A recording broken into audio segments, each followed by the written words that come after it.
જય ભીમ, નમો બુદ્ધાય. મિત્રો, 14મી એપ્રિલ આવી રહી છે. ભારતની અંદર જ નહીં પણ પૂરા વિશ્વમાં ડૉક્ટર બાબા સાહેબ આંબેડકરની જન્મજયંતિ 14મી એપ્રિલ ખૂબ જ ધૂમધામથી ઉજવવામાં આવે છે. અને મારા ગામની અંદર પણ અમે લોકો ખૂબ જ ધૂમધામથી 14મી એપ્રિલ ઉજવીએ છીએ. આજથી 5 વર્ષ પહેલાં અમે મિત્રોએ ભેગા થઈને મારા ગામની અંદર ડૉક્ટર બાબા સાહેબ આંબેડકરની પંચધાતુની 8 ફૂટ ઊંચી એક પ્રતિમા સ્થાપિત કરી છે. છેલ્લા 5 વર્ષથી અમે ખૂબ જ ધૂમધામથી ડૉક્ટર બાબા સાહેબ આંબેડકરની 14મી એપ્રિલ ઉજવીએ છીએ. આમ તો વર્ષોથી ઉજવીએ છીએ, પણ મૂર્તિ મૂક્યા પછી બાબા સાહેબ પ્રત્યેનો લગાવ વધ્યો. એમના વિશે વધુ જાણવા મળ્યું. એમના પુસ્તકો વાંચ્યા ત્યારે ખબર પડી કે ડૉક્ટર બાબા સાહેબ આંબેડકરે આપણા સમાજ માટે અને આ ભારત દેશ માટે કેટલું એમણે કામ કર્યું છે અને એ કામ પણ કેટલા સંઘર્ષ સાથે કર્યું છે. તો બાબા સાહેબના ઉપકારો આપણા ઉપર જીવનભર રહેવા જોઈએ અને બાબા સાહેબને આપણે ક્યારેય ના ભૂલવા જોઈએ. મારા ગામની અંદર બહુ ઓછા લોકો બાબા સાહેબ વિશે જાણે છે, પણ મૂર્તિ મૂક્યા પછી જ્યારે હું એમને વાંચવા લાગ્યો ત્યારે એમના વિશે મને વધારે ખબર પડી, એમના વિશે વધારે જાણતો થયો. 14મી એપ્રિલની સાથે સાથે 6ઠી ડિસેમ્બર પણ અમે ઉજવવા લાગ્યા. 6ઠી ડિસેમ્બરે ડૉક્ટર બાબા સાહેબ આંબેડકરનો પરિનિર્વાણ દિવસ છે, ત્યારે પણ અમે શ્રદ્ધાંજલિનો કાર્યક્રમ રાખીએ છીએ અને નાના ભૂલકાઓ એમનું બટુક ભોજન પણ રાખતા હોઈએ છીએ.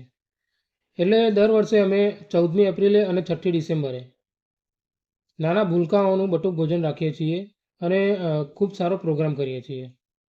તો આ વખતે પણ ગઈ 6ઠી ડિસેમ્બરની વાત કરું તો મારા એક મિત્રએ એના તરફથી 6ઠી ડિસેમ્બરે બટુક ભોજનનો કાર્યક્રમ રાખ્યો હતો.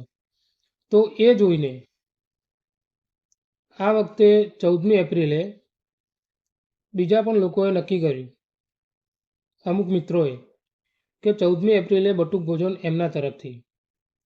તો મૂર્તિ મૂક્યા પછી મારું માનવું એવું છે કે મારા ગામની અંદર જે લોકો બાબા સાહેબને નહોતા જાણતા એ લોકો પણ જાણતા થયા અને એ લોકોની પણ બાબા સાહેબ પ્રત્યેની જે શ્રદ્ધા છે એ વધી.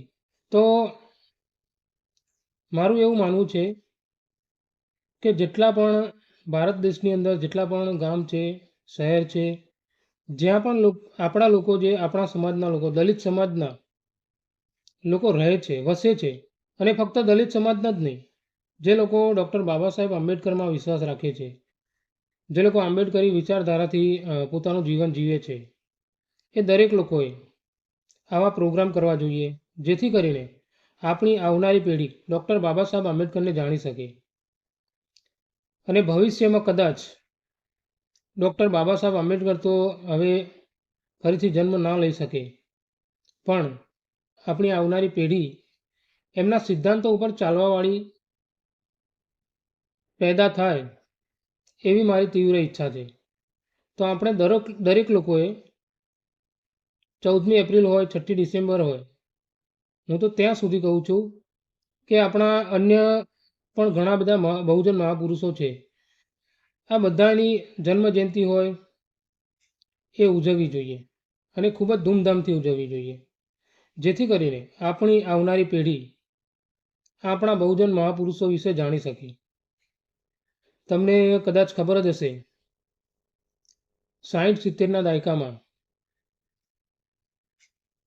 એક વ્યક્તિ જેમનું નામ હતું માન્યવર કાંશીરામ,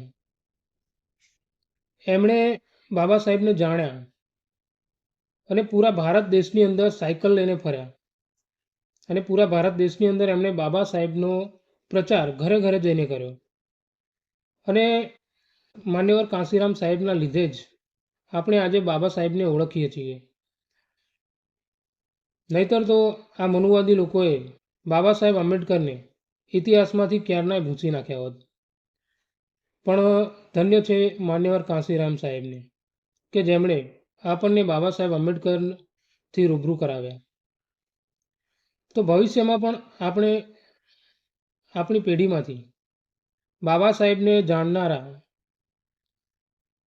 આવા લોકો પેદા થાય, માન્યવર કાંશીરામ જેવા લોકો પેદા થાય અને આપણા સમાજનો અને આપણા દેશનો ઉદ્ધાર કરે. તો મિત્રો, દરેકને નમ્ર વિનંતી છે કે મારો આ પહેલો વિડીયો છે આ ગુજરાતી ચેનલ પર, તો આ ગુજરાતી યુટ્યુબ ચેનલને જરૂરથી સબસ્ક્રાઈબ કરજો, લાઈક કરજો, શેર કરજો અને કોમેન્ટ જરૂરથી કરજો. તો આજના વિડીયોમાં બસ આટલું જ. જય ભીમ, નમો બુદ્ધાય.